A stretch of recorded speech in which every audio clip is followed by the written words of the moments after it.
Buonasera e ben ritrovati con l'informazione flash di New Sicilia, i principali titoli del pomeriggio. I finanzieri di Palermo hanno arrestato in flagranza di reato un funzionario della regione siciliana, Antonio Librizzi, in servizio alla soprintendenza del mare, mentre riceveva da un imprenditore 1.000 euro in contanti all'interno di un negozio.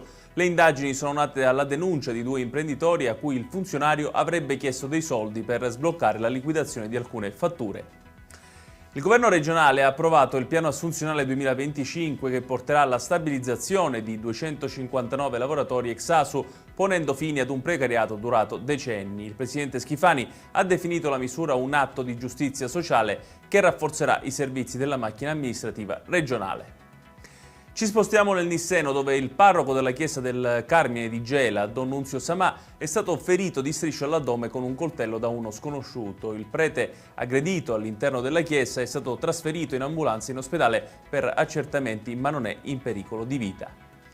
Si è conclusa alle 13 la gara competitiva per aggiudicarsi il centro sportivo Torre del Grifo di Mascalucia. All'asta hanno preso parte la società Aurora SRL, formata da una cordata di imprenditori locali, e il Catania Football Club. Ad aggiudicarsi il bene è stato proprio il club di Ross Pelligra con un'offerta di 5,5 milioni di euro.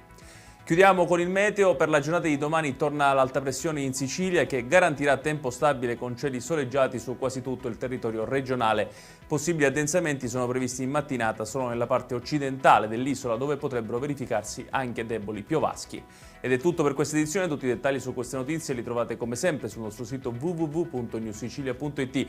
Grazie per averci seguito e un buon proseguimento di serata.